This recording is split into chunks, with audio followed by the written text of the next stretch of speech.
It's my great honor to introduce Honorable Mr. Taranjit Singh Sandhu, born 23rd January 1963.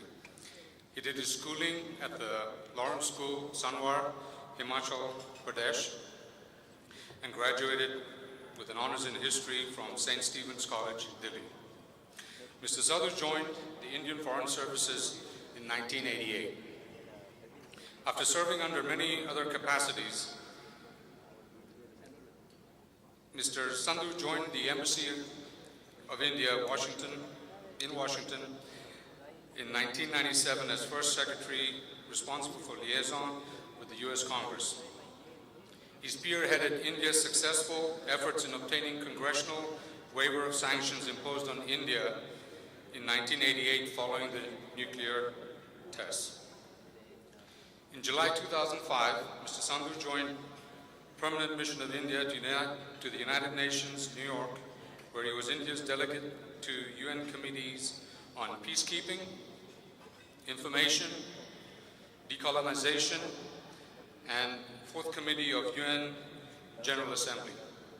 Mr. Sandhu returned to headquarters in March 2009 and held charge of Joint Secretary, United Nations, and later as Joint Secretary of Administration, heading the Human Resources Department, Division of Ministry of External Affairs, until August 2011.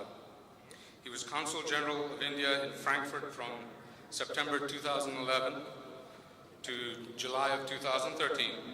He assumed his new assignment as Deputy Chief of Mission at the Embassy of India, Washington, D.C. on July 29th of this year. Mr. Sandhu is married to Ms. Reenat Sandhu, who is also an officer of Indian Foreign Services and has 2 children. Please help me welcoming Honorable Mr. Taranjit Singh Sandhu.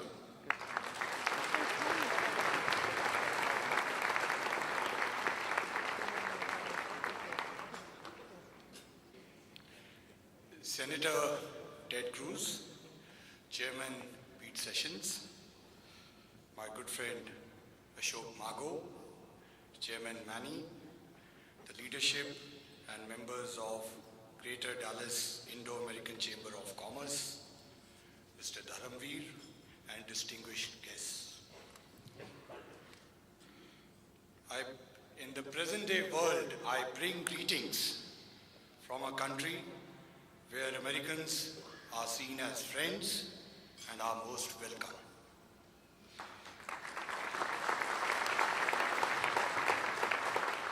I'm delighted to be here to attend the 14th Annual Awards Banquet, and I greet all the recipients today. I would like to recognize the Chamber for its distinguished reputation earned in the last 14 years as an anchor of business opportunities in Greater Dallas area and in Texas. It has been in the forefront of the growing economic partnership between India and United States. We look forward to working with you to promote a robust business and economic engagement.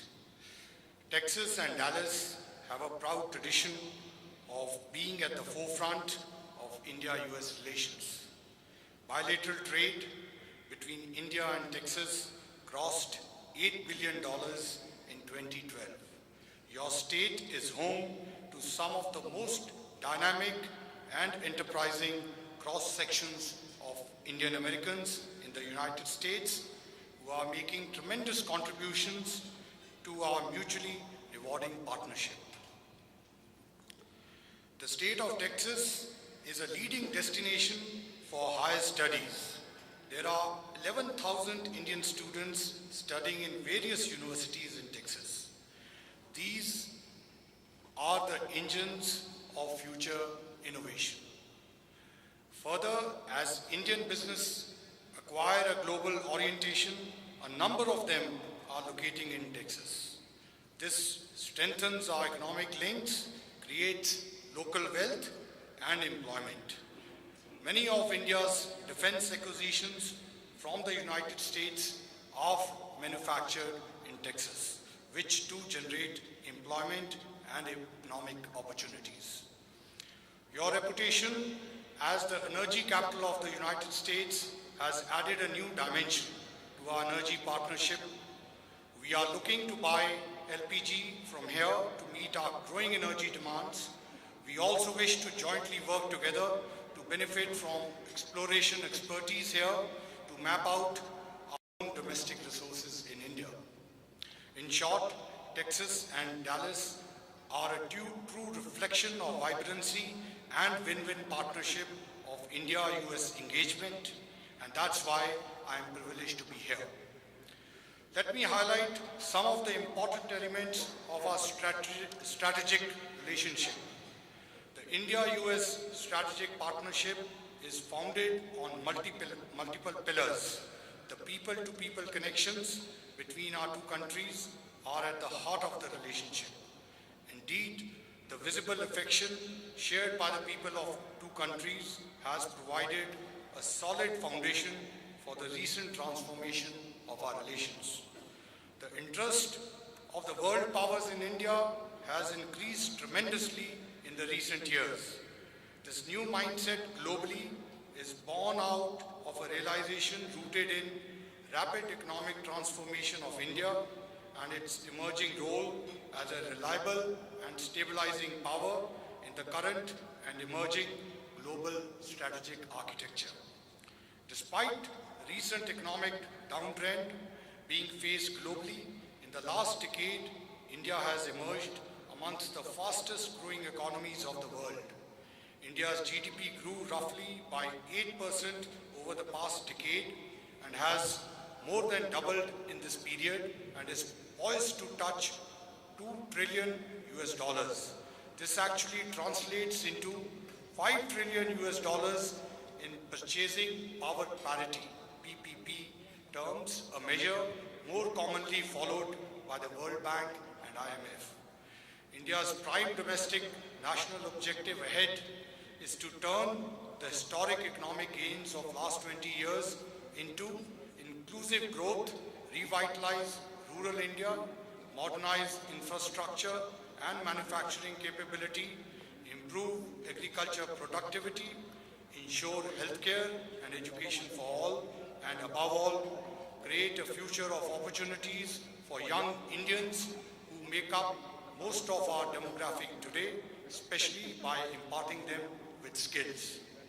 To achieve these development goals, it is imperative that we keep our doors open to ideas, to capital, to technology, and to innovation. Ensure that we have a peaceful neighborhood and that we have a well-rounded relationship with major powers of the world, the foremost of which is the United States, and that we have an international system of governance which is stable, open, and rule-based and encourages the free movement of goods, capital, and people. Seen in this larger context, our partnership with the United States is of utmost importance, both for advancing global peace, stability, and progress, as well as in the pursuit of India's national development goals.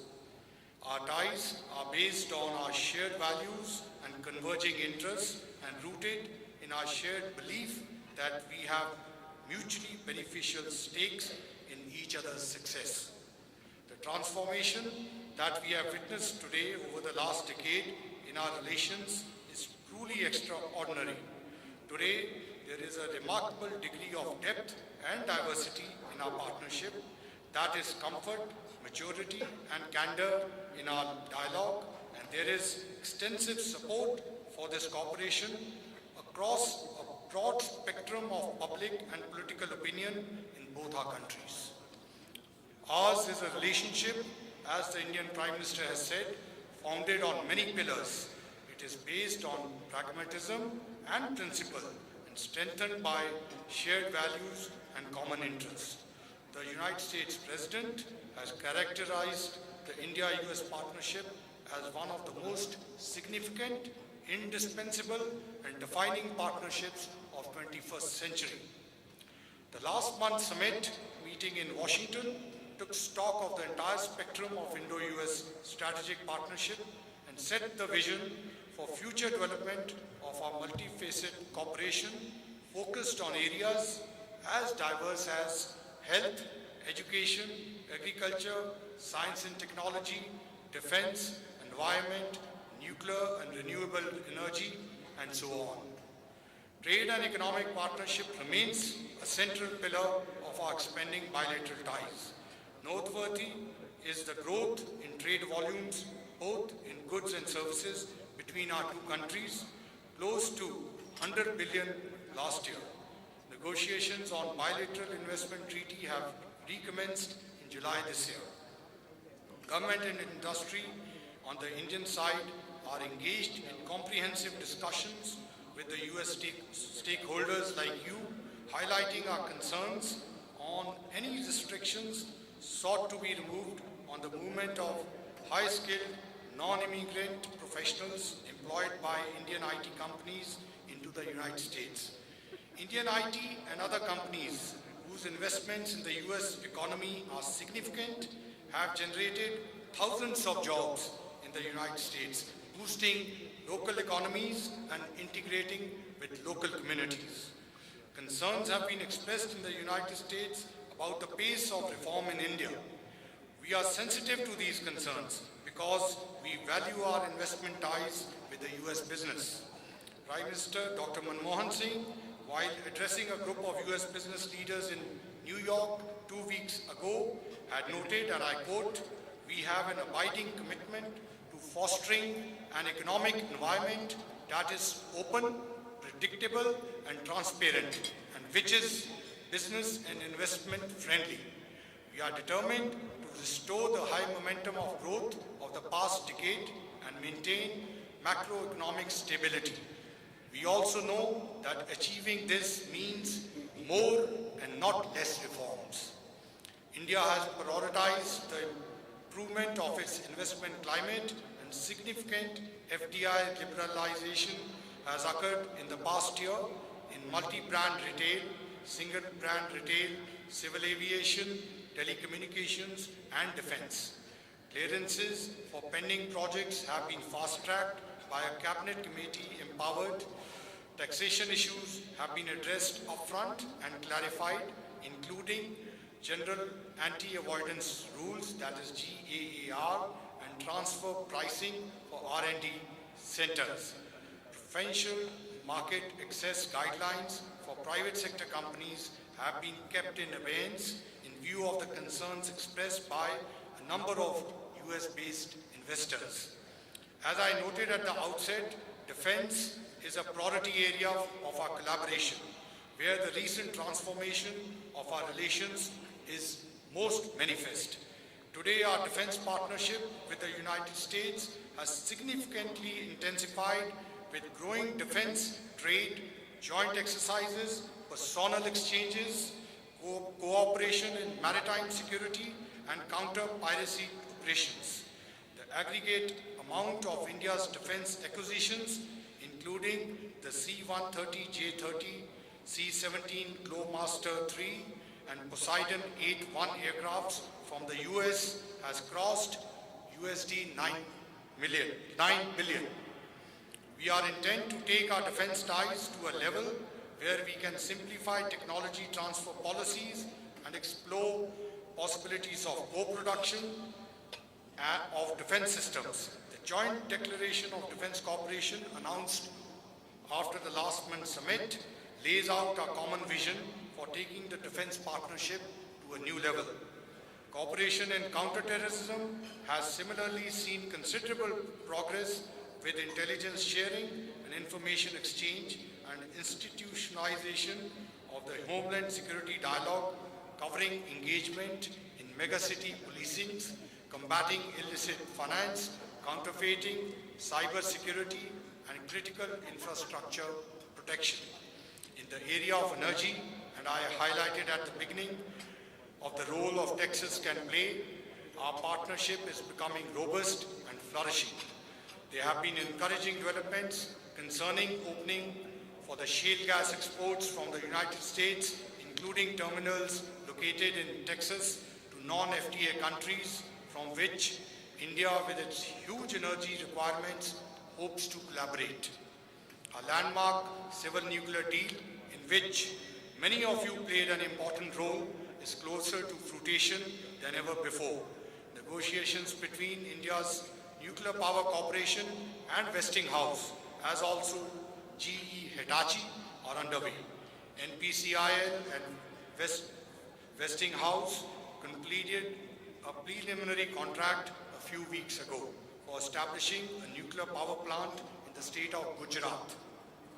We value the support of the United States with regard to India's membership of the 4 multilateral export control regimes, and we look forward to advancing our cooperation in high technology sectors. In addition, strong public-private partnerships are being forged in non-conventional energy sectors like solar energy, building energy research, and advanced biofuels. The cutting edge of the future of both our countries is innovation. Nowhere is this more apparent than in our cooperation in science and technology. And even more importantly, this involves the youth of both countries and the large number of students who are studying in the United States. Contacts between states in India and those in the United States have been an important feature of our exchanges.